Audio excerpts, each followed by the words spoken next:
Big boss 19 final weak चालू झालेला आहे आणि फायनल वीक चालू झाला तो म्हणजे मीडिया राऊंडने. 4 तासासाठी मीडिया घरामध्ये आली होती आणि मीडियाने A to Z सगळ्यांना धुतलेला आहे आपले प्रश्न विचारून.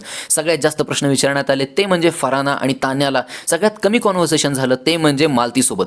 GKला काही सेन्सिटिव्ह प्रश्न विचारण्यात आले ज्याच्यामुळे तो थोडासा इमोशनल झाला आणि आपल्या प्रणित मोरेला कट्टप्पा म्हणून संबोधण्यात आलं कारण त्याने अभिषेकला इलिमिनेट केलं होतं अश्नूरला वाचून. तर या सगळ्या मीडिया राऊंडमध्ये काही खोचक प्रश्न सगळ्यांनाच विचारण्यात आले, पण आम्हाला विचारण्यात आलं की तुम्ही डायरेक्ट धमक्या देता त्याच्याबद्दल तुमचं काय मत आहे. अगदी पहिल्या एपिसोडपासून ते शेवटच्या एपिसोडपर्यंत कोण कोणाबद्दल मागे काय काय बोललंय याच्याबद्दल सुद्धा मीडियाने चांगलेच खडसावून प्रश्न विचारले. तान्याला तिच्या साडी घालण्याबद्दल, फरहानाला तिच्या रूड ॲटिट्यूडबद्दल, मालतीला तिच्या काहीही इलॉजिकल क्वेश्चन्स विचारण्याबद्दलही मीडियाने तिला प्रश्न विचारले. ओव्हरऑल हा मीडिया राऊंड जो होता तो 4 ते 5 तासाचा होता आणि फुल ऑन एंटरटेनमेंटमध्ये होता. फरहानाने खूप छान उत्तरं दिली आणि तान्याला चांगलंच धारेवर धरलं होतं मीडियाने.